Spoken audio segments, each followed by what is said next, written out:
a exposé comme quoi, ici en Espagne, on va dire, les femmes, c'est pas seulement qu'il n'y a pas un taux très bas de représentativité, sinon aussi la continuité, on ne peut pas l'assurer la continuité, que ce soit dans les doctorats ou bien dans les professorats universitaires. Est-ce que c'est le même cas au Sénégal? Je réponds tout de suite ou je prends toutes les questions, Victor.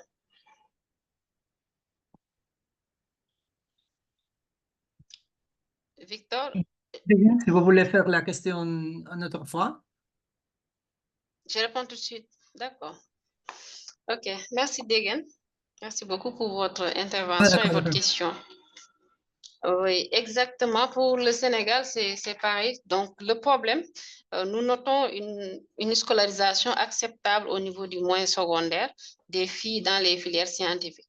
Mais on constate que plus on avance dans les cycles, plus le nombre de filles diminue.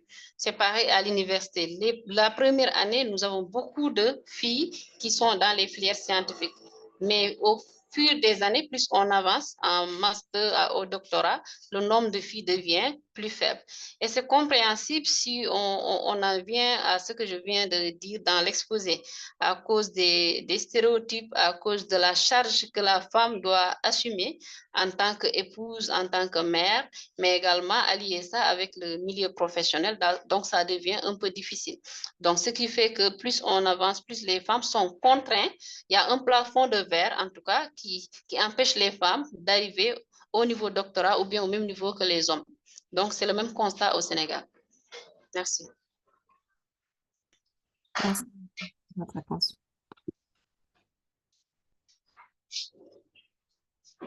Merci.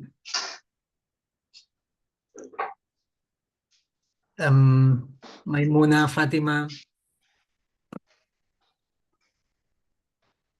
Jo necessito que em traduïu. D'acord, Maimouna, cap problema. A mi m'agradaria saber Però una mica la un realitat. moment, Maimouna, que li diem que farem la traducció, d'acord? Perdona. Doctor Embaló, on va fer la traducció de la qüestió, d'acord? De Maimouna? D'accord, Vale. ça marche. Ok, doncs m'agradaria molt saber el tema dels requisits i la realitat d'accés a aquestes beques que ha comentat bueno, perquè les noies puguin continuar amb els seus estudis. El nombre de becats, hi ha algun requisit en especial? Si realment és tan fàcil o és difícil accedir-hi. D'acord. Digue'm, la fas tu, la faig jo, la traducció? Sí, com vulguis, la faig jo. Pues, sí, si pots, sí que ho faràs més. Merci. Oui, il n'y a pas de souci. Et donc, il y a Maïmouna qui vous demande s'il y a des exigences précises pour les élèves femmes qui veulent accéder à ces bourses et les taux aussi, c'est-à-dire la quantité la possibilité d'accès, soi-disant, pour les filles. Et penso, Maïmouna, deies també el número, era això? El No, número no el número, sinó la facilitat o la dificultat D'accord. d'accés. Donc, si c'est vraiment facile ou c'est très difficile à accéder à ces genres de bourses, ils sont accessibles à la population, ou pas. D'accord, merci Degen. Merci Maïmouna pour votre question. Alors, pour les bourses, c'est vrai que c'est pas facile et on sélectionne. Donc, pour le cas du PAPES, donc qui concerne les femmes chercheurs, il y a un appel d'offres un appel à candidature qui est lancé par le ministère de l'Enseignement supérieur, de la Recherche et de l'Innovation. Donc, selon l'appel, les femmes qui respectent ces critères vont candidater. Et maintenant, ces candidats, les femmes seront choisies selon leur profil et selon le nombre de bourses disponibles. Et pour les bourses octroyées parfois au niveau des lycées, là également, ça cible non seulement les filles qui sont excellentes dans les filières scientifiques, mais également qui sont dans des conditions sociales difficiles. Par exemple, leurs parents ne travaillent pas, ou bien c'est des filles orphelines dont le papa est décédé, ou bien la maman. Donc, il y a de ces critères-là qu'il faut respecter. D'abord, il y a l'excellence, mais ensuite, il y a le social également. Maintenant, au niveau de l'université, là, c'est à partir d'appel à candidature. Donc, selon les femmes qui candidatent, on choisit le nombre de femmes qu'on va donner de la bourse. Merci pour votre réponse. Je vous en prie. Necessites traducció o has entès, no? Maimuna? Sí, ho he entès. Perfecte, merci. Je ne sais si Euh, Fatima... Ah, d'accord. J'ai une question. Genre,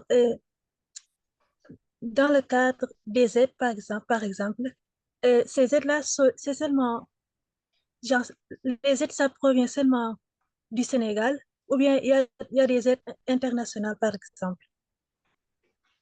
Je ne sais pas si je m'explique. D'accord. Si, j'ai compris la question. Merci, Fatima. Alors, les aides, elles viennent du Sénégal, mais également des autres pays. Par exemple, au moyen secondaire, il y a Plan International qui intervient. Plan International est une organisation de l'ONU. Donc, eux aussi, ils travaillent beaucoup dans l'éducation des filles au moyen secondaire et ils octroient des bourses. Mais il faut signaler également que les bourses ne sont pas uniquement d'ordre, ce n'est pas uniquement de l'argent. Donc, une fille peut bénéficier d'une aide, que ça soit, on peut leur donner des serviettes hygiéniques, ou bien des manuels, ou bien des fournitures scolaires.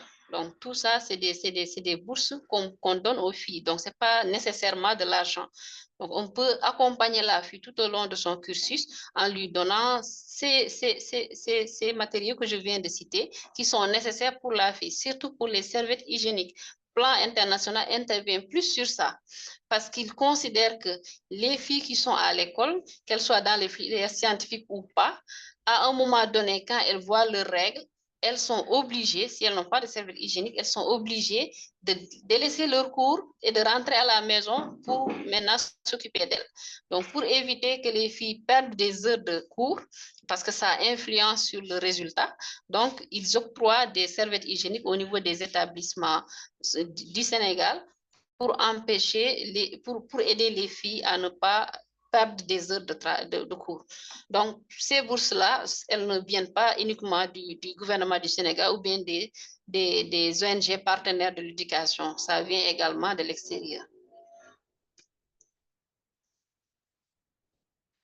D'accord, merci.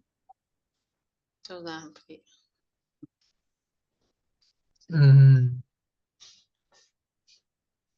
Si Bas veut faire quelques questions?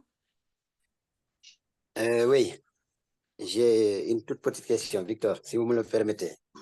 Oui. Voilà, donc dire d'abord merci à Dr Oulimata pour le brillant exposé. Et voilà, nous avons écouté les améliorations ou bien les progrès, les efforts qui sont en train d'être faits à côté des filles pour les encourager, en tout cas, à persévérer, à accéder dans les filières scientifiques, comme il en est son cas. Voilà, selon vous, votre expérience personnelle, Oulimatou, qu'est-ce qu'il faudrait encore faire davantage à côté de ces efforts qui sont en train d'être fournis? Que faudrait-il faire pour vraiment augmenter cet appui-là, cet accompagnement à côté des filles, pour les encourager vraiment à embrasser ces filières scientifiques? Merci. Merci beaucoup, Bas. Et permettez-moi également de remercier Bas parce que je pense que c'est lui qui m'a mis en rapport avec votre organisation, Victor. Donc, il a joué un rôle important dans ça. Donc, merci pour cela. Alors, pour revenir sur mon cas, je l'ai dit tout à l'heure, j'ai bénéficié d'une bourse de FAWE quand j'étais élève au lycée. Et je peux dire également le manque de modèles m'avait beaucoup pénalisé à l'époque parce que je pensais, comme beaucoup de filles, que les filières scientifiques, quand j'ai le bac S, tout ce que je pourrais faire, c'est de travailler en médecine, soit pharmacie, odonto et tout. D'ailleurs, quand j'ai eu mon baccalauréat, tous les choix que je devais faire parce qu'un bachelier au Sénégal, à l'époque, il avait droit à 3 choix dans les différentes universités du Sénégal. Donc, tous les 3 choix, je les avais orientés vers la médecine. C'est une fois à l'université que je me suis rendu compte que j'avais d'autres possibilités autre que de s'intéresser uniquement à la médecine. Donc, c'est pour dire que le manque de modèles m'a beaucoup pénalisé durant mon cursus parce que je suis dans le quartier où j'étais pratiquement la seule fille qui faisait la série scientifique. Donc, même quand j'avais des exercices où j'avais des difficultés, c'était difficile d'avoir quelqu'un qui pouvait m'aider. Donc, d'où l'intérêt, j'insiste, l'intérêt de mettre en valeur des femmes modèles qui vont inspirer les filles dans le moyen secondaire. Et il faut également que l'État mise surtout sur les filles parce que le changement, il doit se faire à la base. Donc, si à la base, nous avons l'égalité des sexes, donc c'est fort possible d'avoir l'égalité de genre au niveau des universités. Mais également, revenir également sur le rôle traditionnel de la femme dans notre société. Parce que les femmes chercheurs, ce qui ralentissent leur carrière, c'est surtout leur charge familiale. Donc, une fois qu'on est mère, il y a beaucoup de difficultés d'allier travail et activités domestiques. Donc, ça également, ça ralentit la carrière des femmes chercheurs et c'est quelque chose qui peut pénaliser les femmes.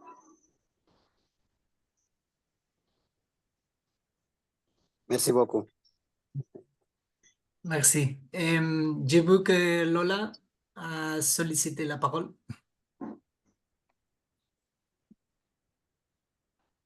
Com vulguis, Lola.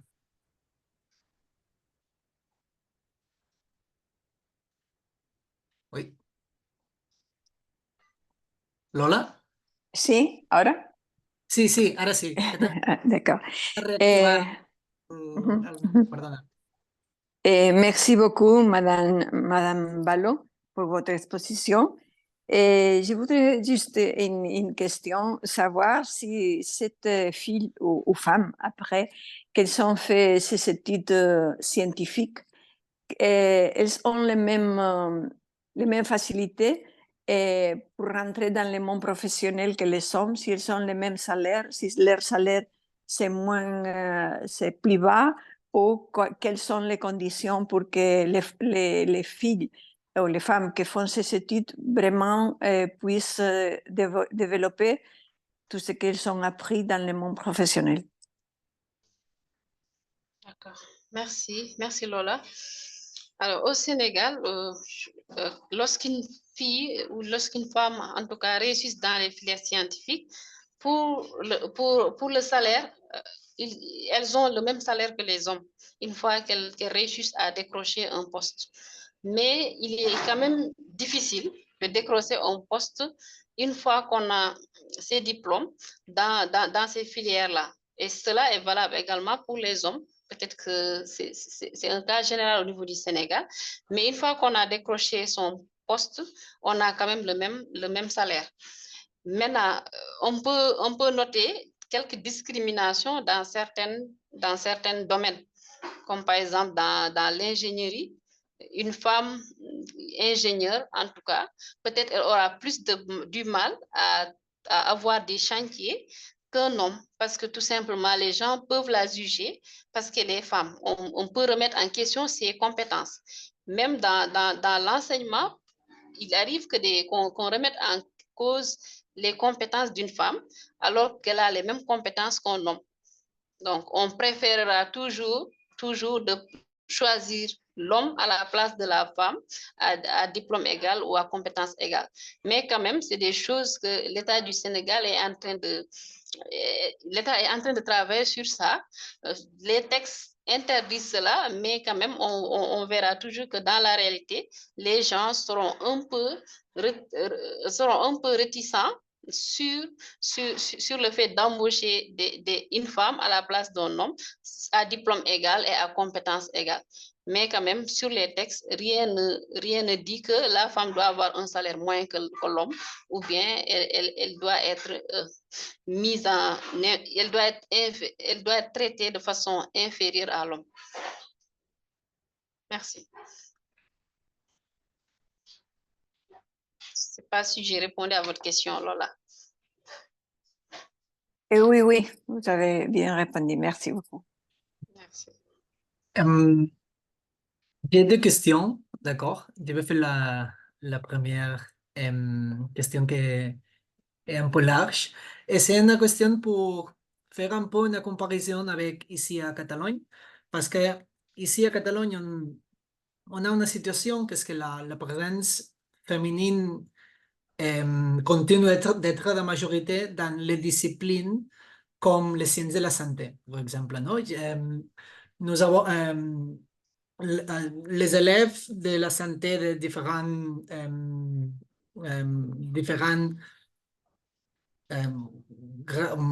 études universitaires relationnées avec la santé sont les 70% des élèves sont femmes.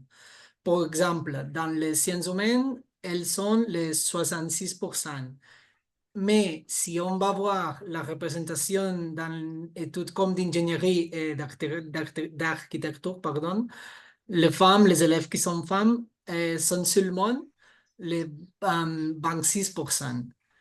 Je ne sais pas si cette tendance est également visible au Sénégal ou c'est différent.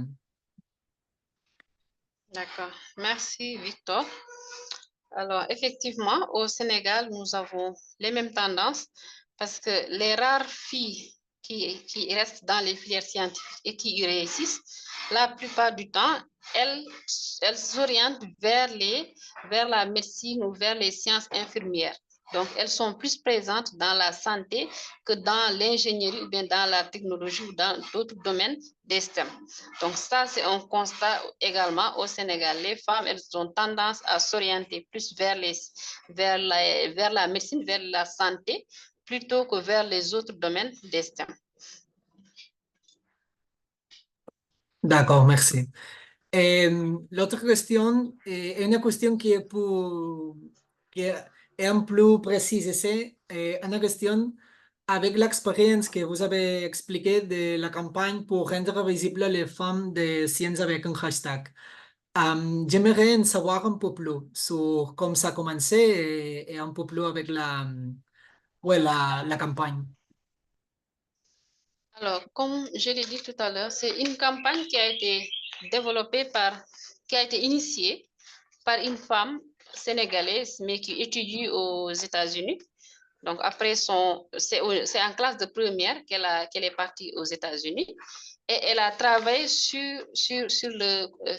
lors de la pandémie. Donc, elle a travaillé sur comment dirais-je, la COVID-19. Donc, c'est à partir de là qu'elle a constaté et vu les réalités aussi qu'elle a vécues au Sénégal, donc elle a constaté qu'il y a moins de femmes, en tout cas, qui sont connues par le monde dans le domaine scientifique, donc surtout au Sénégal, parce qu'elle aussi, elle était confrontée sur ce manque de modèles pendant qu'elle était au Sénégal. Donc, elle a eu l'idée de développer cet hashtag pour essayer de voir les femmes scientifiques africaines qui évoluent dans différents domaines. Donc déjà, en faisant ce répertoire, elle a dit qu'elle va amener ces femmes-là à témoigner pour qu'elles puissent inspirer les filles. Donc cela va permettre aux filles d'avoir des modèles. Donc elle a initié ce hashtag et après avoir initié cet hashtag, il y a beaucoup de femmes africaines, chercheurs, qui ont témoigné sur leur parcours, sur leurs difficultés, sur les défis qu'elles ont relevés. Et il y a également des filles qui ont pu s'inspirer de leur témoignage et qui ont également témoigné de l'importance que cela a apporté dans leur quotidien. Maintenant, parallèlement, elle a également développé une bourse qui permet aux filles d'assurer leur scolarisation. Donc, chaque année, elle octroie quelques bourses à partir de ses moyens financiers à des filles qui sont au Sénégal pour qu'elles puissent assurer leur inscription dans les filières scientifiques.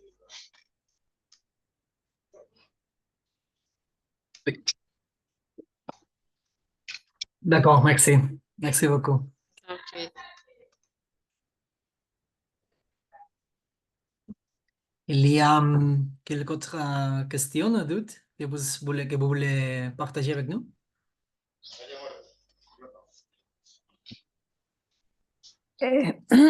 Pardon, je voulais poser une autre question.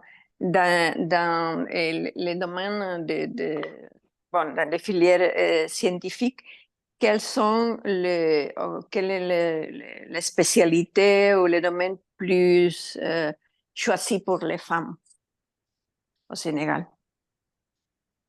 Je ne sais pas si je m'explique bien. Bien sûr, je comprends. Merci Lola. Alors, le domaine le plus sollicité par les filles, c'est la médecine. C'est la médecine. Donc, la plupart du temps, lorsqu'elles ont le baccalauréat scientifique, donc elles s'orientent vers la médecine.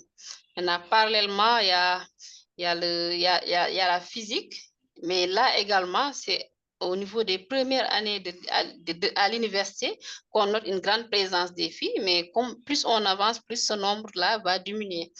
Mais les filles s'orientent plus en médecine que dans les autres filières. Mais elles sont également présentes dans la nutrition, en physique, en chimie, mais le nombre élevé s'oriente plus en médecine.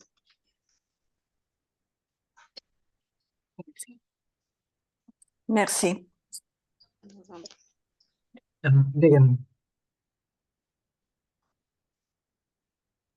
Pour moi, j'ai deux petites questions encore. Et la première, c'est que malgré les données actuelles, est-ce qu'on peut dire qu'on avance, on évolue positivement malgré la situation et malgré que bon, les données ne sont pas là où on voudrait, mais est-ce qu'on évolue vraiment? D'accord. Oui. Et j'ai une petite deuxième, c'est votre expérience personnelle. Est-ce que vous pouvez dire actuellement que vous sentez la reconnaissance dans la milieu scientifique en tant que femme?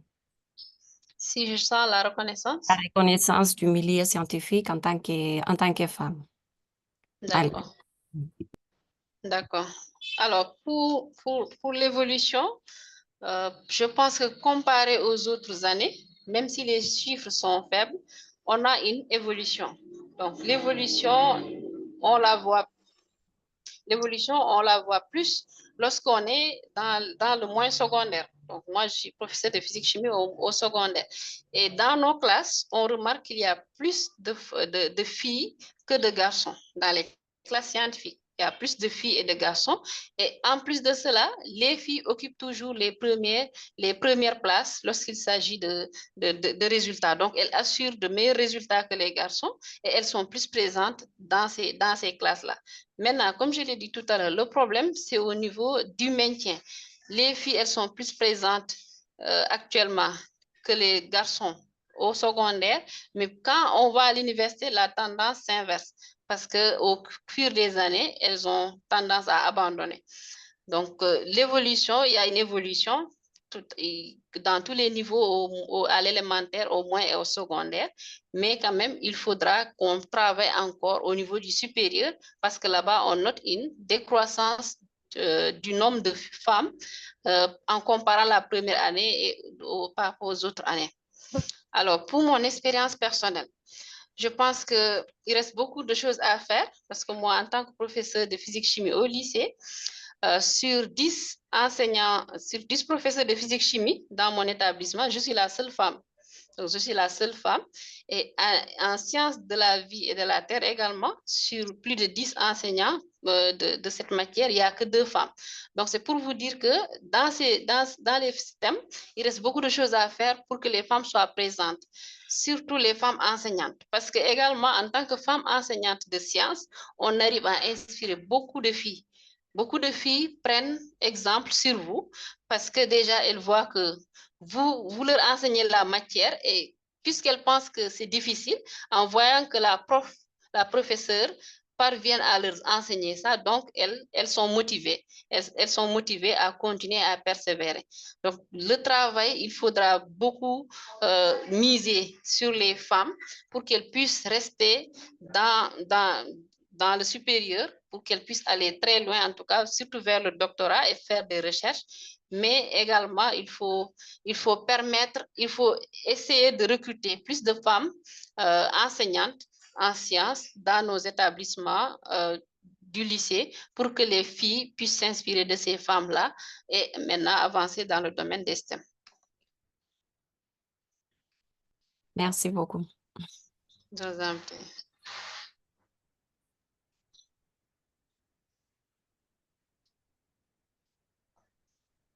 D'accord. Maïmouna, Abbas, Fatima, s'il y a quelques autres questions que vous voulez partager. Avant. J'ai une question. Et la tendance qu'il y a dans les écoles ou universités publiques, c'est la même dans les écoles ou universités privées?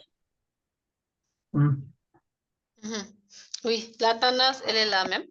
Le constat au niveau du public, c'est le même constat au niveau du privé. Et d'ailleurs, pour le privé, quand il s'agit des filières scientifiques, la plupart des filles, le privé, la plupart, c'est les élèves qui sont renvoyés du public qui vont vers le privé, pour la plupart du cas. Et là également, il y a également des filles qui, après le baccalauréat, ne sont pas orientées vers les universités publiques. Donc là, elles se rabattent vers les universités privées. Et là également, elles s'orientent plus vers les sciences infirmières. Donc, ce qui fait qu'il y a beaucoup d'infirmières au Sénégal parce que les filles, elles choisissent, comme je l'ai dit tout à l'heure, ce domaine-là plus que les autres domaines des STEM. Merci. D'accord, merci.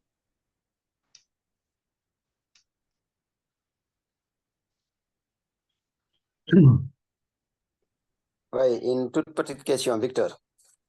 D'accord, c'est bon. Voilà, et je reviens encore, docteur Oulimatou, merci. Et je disais que, voilà, vous nous avez cité l'expérience de ce que fait l'État, de certaines ONG, mais est-ce qu'il y a aussi des partenariats, par exemple, entre universités? Je donne un exemple, comme par exemple l'université de Barcelone avec l'université de Cheikh Anta Diop.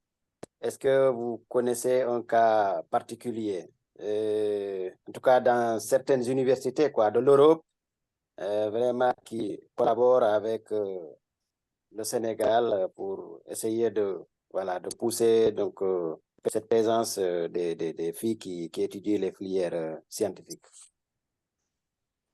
Voilà, merci. J'ai connaissance de partenariats entre universités, que ce soit entre l'université Cheikh Anta Diop et des universités en Russie ou bien en Allemagne, mais quand même, je n'ai pas connaissance s'ils travaillent dans le domaine des sciences dans le cadre de la promotion des femmes. Parce que moi, quand j'étais en master 2, il y avait un partenariat entre l'université Cheikh Anta Diop et une université en Allemagne pour amener des étudiants du master vers l'Allemagne pour qu'ils puissent faire des sciences pratiques. Parce qu'on sait tous que la science, elle est expérimentale. Donc, elle est expérimentale et au Sénégal, nous avons un problème de matériel pour la plupart du temps, ce qui fait que le plus souvent, les études sont théoriques au lieu d'être expérimentales. Donc, ces types de partenariats permettent de faire des échanges d'étudiants. Et nos étudiants, quand ils vont vers ces pays-là, ils vont faire des pratiques. Donc, il y avait ce genre de partenariat entre l'université Cheikh Anta Diop et une université en Allemagne. Mais comme je l'ai dit tout à l'heure, je n'ai pas connaissance s'ils font la promotion des femmes dans les sciences. Merci beaucoup. Seulement pour compléter un peu la réponse, par exemple, l'année dernière, ici à l'Université de Barcelone,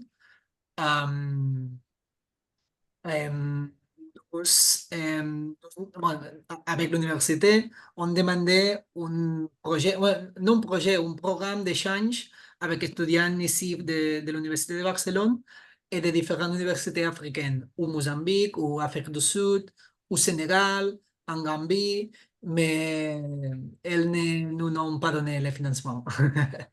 Parce que c'est normalement quand tu demandes ce type de financement, quand est en relation avec un partenaire avec différentes universités de l'Afrique, c'est compliqué d'obtenir le financement. Et Ce programme en concret était un programme en relation avec la science humaine, que normalement c'est pire si vous trouvez le financement.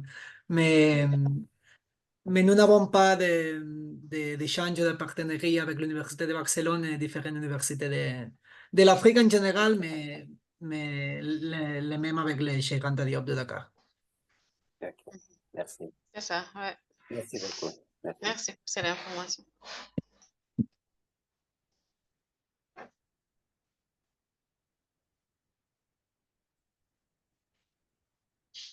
D'accord. Je ne sais pas si il y a quelqu'un d'autre question. Non? Bon, Victor, moi, j'ai pas de questions, mais sinon, si vous me le permettez, Oui, je oui, voulais oui. un tout petit témoignage à l'égard de Oulimatou. Et voilà. En tout cas, c'est quand Ella m'a fait parvenir donc cette recherche que vous étiez en train de faire sur son profil, et j'ai directement pensé à elle pour beaucoup de raisons. Pour beaucoup de raisons. Déjà, à travers l'exposé qu'elle nous a fait, elle nous a fait savoir que partout, hein, mais surtout au Sénégal où vraiment il n'y a pas assez de ressources, de développement et tout ça. Donc, l'accès des jeunes filles sur ces matières-là. Et surtout pouvoir tenir ça pendant tout le parcours, quoi. Depuis le primaire, le collège, le secondaire jusqu'à l'université. Voilà. Mais en elle, comme elle a dit, dans son quartier, elle était la seule fille scientifique. Mais malgré tout ça, elle a tenu fort. Vraiment, elle a tenu très fort. Elle a travaillé. Et partout où elle est passée, elle a laissé des empreintes. Hein. Elle a laissé des empreintes. Son nom y est écrit jusqu'à présent. Hein. Donc, voilà, elle a travaillé dur. Et je crois que, bon, en tout cas, pour tout ce qui concerne ce travail-là en concret, un travail semblable, vraiment. C'est une référence. C'est une référence au niveau de Kolda, surtout quand on parle de Sénégal. La région de Kolda est l'une des régions les plus encore arriérées. Et elle est l'une des régions les plus en retard par rapport aux autres, pour beaucoup de raisons que nous ne pouvons pas tous évoquer ici. Maintenant qu'il y ait en tout cas une élève, une jeune fille, voilà, pas parce qu'elle est issue d'une famille très riche, non, non, non, du tout. Du tout. Une famille vraiment voilà, rurale, qui vient du monde rural. Sauf qu'elle a pu bénéficier de parents vraiment très engagés qui n'ont jamais douté, voilà, à l'appuyer, à l'accompagner, à la laisser étudier et tout cela. Et je crois que, bon, d'où aussi sa sensibilité à elle de ne pas douter, d'appuyer, de faire tout ce dont il est possible pour vraiment promotionner, voilà, en tout cas l'éducation des jeunes filles. Vraiment, je sais pas, je sais que ça ne fait pas partie de truc, mais quand même, j'ai voulu quand même vraiment apporter ce petit témoignage. C'est une fille vraiment qui a toujours, qui s'est battue fort pour vraiment montrer ce dont elle est capable, mais ce dont les jeunes filles peuvent être capables. Voilà, merci. Merci. Merci. Merci, Bassirou. Je crois que, comme vous l'avez dit, hein, je viens de Kolda et Kolda est caractérisée par une région qui enregistre un taux élevé d'excision, de mariage précoce et c'est l'une des régions les plus pauvres au Sénégal. Donc, pour moi, c'était un défi pour moi de montrer qu'une fille ici de Kolda peut réussir dans les sciences. Parce qu'à l'époque, il n'y avait pas beaucoup de filles qui étaient présentes dans ce domaine à Kolda. Donc, je me considérais un peu comme celle qui devait réussir pour servir de modèle à mes sœurs qui viendront pour qu'elles puissent avoir confiance en elles et savoir que comme le montrent les étudiants, les filles et les hommes ont les mêmes capacités d'intellectuel. Donc, ce n'est pas parce qu'on est fille qu'on ne peut pas réussir. Et j'ai eu l'avantage d'être accompagnée par mes parents qui n'ont jamais douté de mes compétences et qui m'ont aidée dans tous les domaines et qui m'ont accompagnée en tout cas, et mon entourage également. Maintenant, il fallait changer de mentalité, ne pas écouter les gens concernant les stéréotypes de genre pour maintenant persévérer et aller de l'avant. Merci Bassirou pour ce témoignage. Merci, merci, merci. Merci.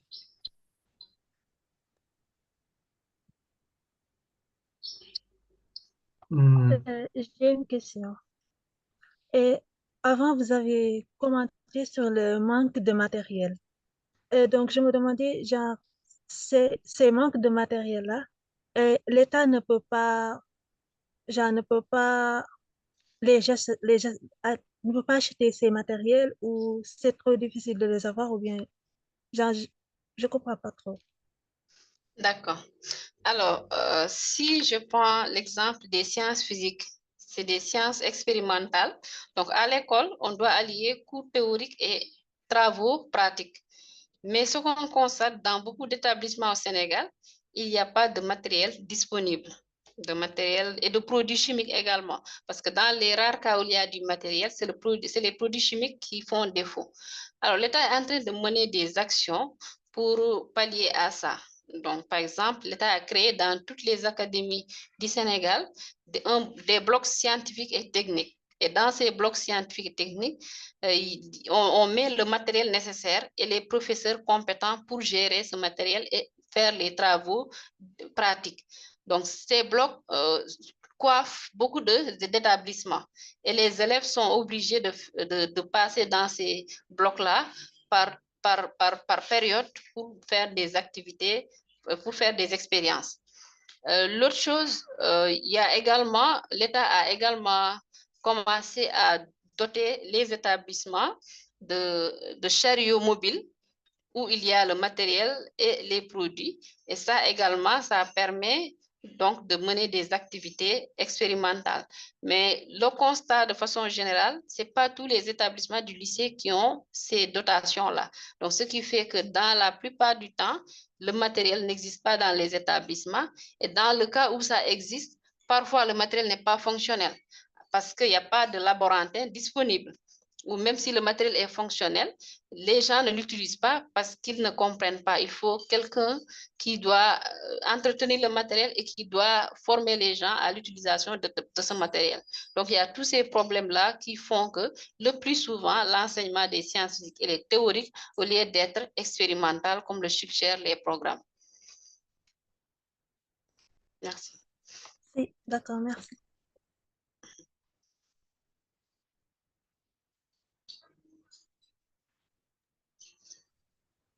Merci, Fatima.